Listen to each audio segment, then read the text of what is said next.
के पहले मुख्यमंत्री बने जिन्होंने गिरफ्तार होते समय भी सत्ता छोड़ना उचित नहीं समझा, अर्थात वो इस विषय में श्री लालू प्रसाद यादव के आगे निकल गए। दूसरा गंभीर प्रश्न यह खड़ा होता है कि वो पार्टी है जो कहती थी कि हम देश में एक नई राजनीति लाएंगे ईमानदारी की, और स्वघोषित कट्टर ईमानदार का असली किरदार यह है कि न्यायालय के द्वारा याचिका खारिज होने के बाद भी हम सत्ता नहीं छोड़ेंगे। ये उनका असली किरदार है। और तीसरा गहरा प्रश्न यह है, वो उस शराब घोटाले के आरोप में गिरफ्तार हुए हैं जो नीति दिल्ली सरकार ने 2 वर्ष पूर्व लागू की थी और जांच गठित होते ही वह नीति विड्रॉ कर ली थी। जितने भी अन्य मामले हुए हैं इससे पहले भ्रष्टाचार के, उनमें सरकारें अपने भ्रष्टाचार के आरोपी नेता और सरकारें यह कहते रहे कि हमारे साथ सही नहीं हुआ है वगैरह वगैरह, मगर ये तो नीति को विड्रॉ भी कर लिया और उसको डिफेंड भी कर रहे हैं। मैं पूछना चाहता हूं, अगर ये सही था तो विड्रॉ क्यों किया था? इसलिए यह तकनीकी आधार के ऊपर जो भी न्यायालय ने निर्णय लिया है उसके आधार पर आपको उचित परिपालन करना चाहिए, और नैतिकता का आधार पूरी तरीके से ध्वस्त हो गया। इसके पहले मुख्यमंत्री बने जिन्होंने गिरफ्तार होते समय भी सत्ता छोड़ना उचित नहीं समझा, अर्थात वो इस विषय में श्री लालू प्रसाद यादव के आगे निकल गए।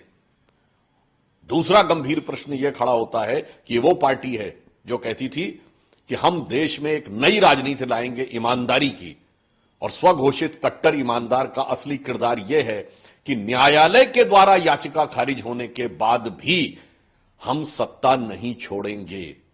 ये उनका असली किरदार है। और तीसरा गहरा प्रश्न यह है, वो उस शराब घोटाले के आरोप में गिरफ्तार हुए हैं जो नीति दिल्ली सरकार ने 2 वर्ष पूर्व लागू की थी और जांच गठित होते ही वह नीति विड्रॉ कर ली थी। जितने भी अन्य मामले हुए हैं इससे पहले भ्रष्टाचार के, उनमें सरकारें अपने भ्रष्टाचार के आरोपी नेता और सरकारें यह कहते रहे कि हमारे साथ सही नहीं हुआ है वगैरह वगैरह, मगर ये तो नीति को विड्रॉ भी कर लिया और उसको डिफेंड भी कर रहे हैं। मैं पूछना चाहता हूं, अगर ये सही था तो विड्रॉ क्यों किया था? इसलिए यह तकनीकी आधार के ऊपर जो भी न्यायालय ने निर्णय लिया है उसके आधार पर आपको उचित परिपालन करना चाहिए, और नैतिकता का आधार पूरी तरीके से ध्वस्त हो गया। इसके पहले मुख्यमंत्री बने जिन्होंने गिरफ्तार होते समय भी सत्ता छोड़ना उचित नहीं समझा, अर्थात वो इस विषय में श्री लालू प्रसाद यादव के आगे निकल गए। दूसरा गंभीर प्रश्न यह खड़ा होता है कि वो पार्टी है जो कहती थी कि हम देश में एक नई राजनीति लाएंगे ईमानदारी की, और स्वघोषित कट्टर ईमानदार का असली किरदार यह है कि न्यायालय के द्वारा याचिका खारिज होने के बाद भी हम सत्ता नहीं छोड़ेंगे।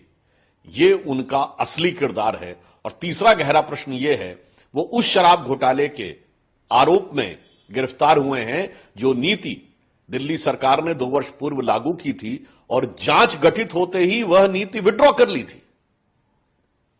जितने भी अन्य मामले हुए हैं इससे पहले भ्रष्टाचार के, उनमें सरकारें अपने भ्रष्टाचार के आरोपी नेता और सरकारें यह कहते रहे कि हमारे साथ सही नहीं हुआ है वगैरह वगैरह, मगर ये तो नीति को विड्रॉ भी कर लिया और उसको डिफेंड भी कर रहे हैं। मैं पूछना चाहता हूं, अगर ये सही था तो विड्रॉ क्यों किया था? इसलिए यह तकनीकी आधार के ऊपर जो भी न्यायालय ने निर्णय लिया है उसके आधार पर आपको उचित परिपालन करना चाहिए, और नैतिकता का आधार पूरी तरीके से ध्वस्त हो गया।